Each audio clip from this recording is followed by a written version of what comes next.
अस्सलाम वालेकुम everyone. This is D2 exercise 2F question number 12। इसमें कहते हैं the giant panda Kai Kai and Jia reside at the river safari.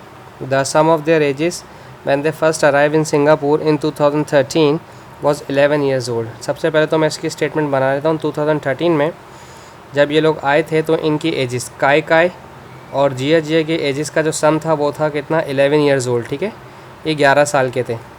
इन दोनों की एजेस को ऐड किया था। तो अच्छा इन 2013 से 2012 तक यानी कि 9 साल गुजर गए। 14, 15, 16, 17, 18, 19, 20, 21, 22 9 साल गुजर गए। Kai Kai will be 3 times as old as Jia was in 2013।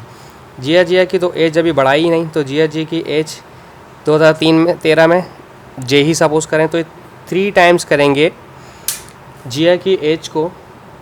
अगर जिया की 2013 की जो एज थी, 2013 में काय वन टाइम था और जिया भी 1 टाइम था। लेकिन 2022 में 9 साल बाद काय की एज में 9 साल ऐड कर दिए। ठीक है, काय की एज में 9 साल ऐड कर दिए।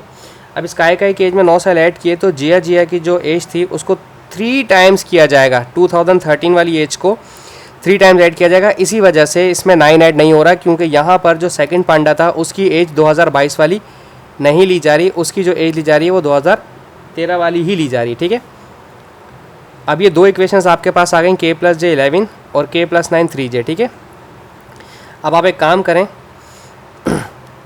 k+j = 11 और k, ये 3j जो पॉजिटिव है यहाँ आएगा तो नेगेटिव हो जाएगा, -3j = ये पॉजिटिव 9 यहाँ आएगा तो -9 हो जाएगा। ठीक है, अब आप इन्हें करवा दें, सब्ट्रैक्ट करवा दें। ये सब्ट्रैक्ट करवाएंगे तो साइन चेंज हो जाएंगे। ठीक है, प्लस माइनस माइनस 1j और 4j हो जाएगा, 1 और 3 हो जाएगा 4j और 11 और 9 हो जाएगा 20। 4 1 ज़ा 4 और 4 5 ज़ा 20।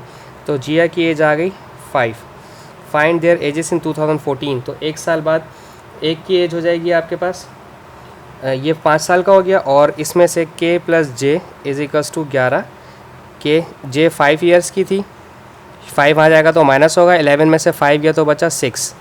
तो जिया 5 साल की है। 1 साल के बाद जिया की एज 6 साल हो जाएगी और काय की एज 7 ईयर्स हो जाएगी। ठीक है, 1 साल के बाद। तो ये दोनों के हमें ईयर्स बताने थे। आई होप सो आपको समझ आया। Thank you so much for watching my channel. अल्लाह हाफिज़।